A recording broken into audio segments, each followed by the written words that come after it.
Hey, good job, everybody. Welcome to yet another episode of the Pest Control Internet Marketing Podcast. I'm your host, Andy Patel, CEO of K3 Marketing, a Google Premier Partner, where we have been perfecting the art of pest control internet marketing since 2005. Well, guys, it's official. It's July. We are halfway through this crazy year. And what a crazy year it has been. That's an understatement. But as always, I hope everybody is staying safe, staying healthy, and I hope business is going well. So I've ran K3 Marketing now for a little bit over 15 years. And throughout these years, I've really learned a lot in terms of which internet marketing strategies work and which internet marketing strategies don't work for pest control companies. So I've decided to dedicate this episode just to kind of give you guys the insights in terms of what I've learned and what works. And if you guys shoot me an email through my website, pcimpodcast.com, I can shoot you over sort of a graphic that I've made that kind of puts this whole episode into perspective. All right. So let's jump right in. I believe, now let me backtrack. Let me take a step to the side here. I'm primarily going to be talking about lead strategies that's going to get you leads pretty much instantly. And these are not email marketing campaigns or, blogs or social media campaigns, or branded campaigns. These are kind of strategies that really get the phone ringing almost instantly, if not instantly. Okay, we're going to be focusing a lot on pay-per-click advertising, as well as some remarketing and things like that, some search engine marketing strategies. All right. So first, we'll start off by the obvious. Google is king. All right. I mean, there are other search engines out there. They are dwarfed by Google. I think some are definitely coming up. I'll give them that. But Google is just so common these days. So being active and having a presence on Google Ads is essential. All right. So let's just start off with Google Ads. In addition to Google Ads, within Google Ads, I believe you should be running Google Display Ads. Okay. And I don't want to go too much into detail of what Google Display Ads are. That's a whole nother episode in itself. But essentially, Google has this thing called Google Display with custom intent. So what that means is if a user searches something related to one of your searches or one of your competitors, then you can actually target those people with your banner ads or video ads all over the web as they're reading blogs. So it's very powerful because you're actually targeting the right type of people, the people who are genuinely, potentially interested in your services. And more importantly, these display ads clicks are pennies compared to your Google search ads. So far, you should definitely be running Google Ads itself from a search side. You should be running Google Display Ads, primarily, in my opinion, Google Display with custom intent. You should also be running Bing Ads, which is now officially called Microsoft Ads.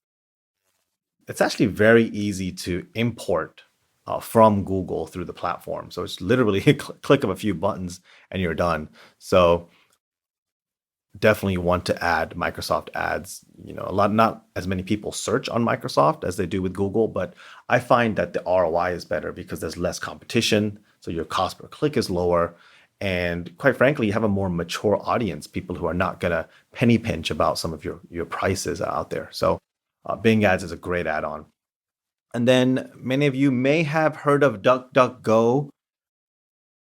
DuckDuckGo really made a statement earlier this year, I think with something over like 1 billion searches just in January, if I'm not mistaken. Please don't quote me on that, but they have tons and tons and tons of searches. DuckDuckGo has really started to make a statement recently with a lot of banner ads and a lot of actual billboards. I've had a lot of my clients ask me about DuckDuckGo. DuckDuckGo is essentially a search engine which promises not to follow you around, not to track you, and really respect your privacy. And that's very important to a lot of people, especially the younger generation. So DuckDuckGo ads is actually syndicated with Microsoft ads. So within the Microsoft ads platform, you just click a button. So it's kind of nice. You build everything perfectly through Google Ads, and then you import from in Bing, you import from Google, and then in Bing, you just push a click of a button, turn on DuckDuckGo. So you've got kind of the major players right then and there. So from a search perspective and the pay-per-clicks perspective, I suggest all three of those: Google, Google Display, Microsoft Ads, and DuckDuckGo. All right.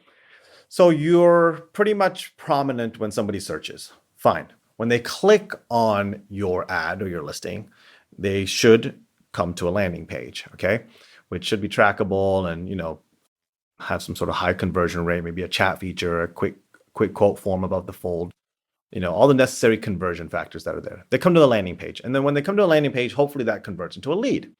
At that point, you're pretty much done. Now, what about the people who leave? Okay, not everybody converts to a lead. Actually, in our company, only 1 in 4, which is actually a great ratio, but 1 in 4 clicks turns into a lead on average. But what about the other 3 people? So what you want to do in that case is make sure that you add a Google remarketing code on your landing page. Put it on your website as well. It can't hurt. But essentially, anybody who comes to your landing page now gets remarketed to, similar to the Google display ads I mentioned earlier. But now you're just remarketing to the people who've already been to your landing page. So they're reading a blog, they're reading an article, and boom, they see your logo, they see your message or whatever ad you have there. So it's great for branding. And again, those clicks are very, very cheap as well. In addition to the remarketing code, you want to make sure you add a Facebook retargeting pixel. All right. So now we're getting a little bit into Facebook ads. So not specifically Facebook ads itself as a service, but just simply Facebook retargeting. So just like we're following people around on the web, let's follow them around on social as well. So now they've been to your website or your landing page, and they're just scrolling through their Facebook or Instagram, since Instagram owns Facebook. I'm sorry, Facebook owns Instagram, I should say. They'll see you there as well. And again, those clicks are very cheap. So it's a really nice overall strategy. And what I really like to do with this strategy is be a little bit less aggressive with, I guess, some of the tight-knit keywords from the get-go. For example, you only clearly want to pay for keywords that are servicing. And I think I've even mentioned this in one of my past podcasts, is I don't want rats in attic because that's maybe somebody searching, for a school project. But rat removal services, that's something that I want, clearly. Now, let's backtrack here. Let's just have a simple example. Let's say there's a lady named Susan. Okay, and let's take an example of here in Atlanta where I'm located. She's in Atlanta and she searches for, does baking soda get rid of rats? Okay, let's just say that. That's clearly not a good keyword that you want to pay for because it's a DIYer. She's just researching. However, she's certainly in the market. So it makes sense to have other campaigns on the search platform, such as like high funnel campaign, where you kind of only pay $1 or $2 or $3 tops for these types of clicks.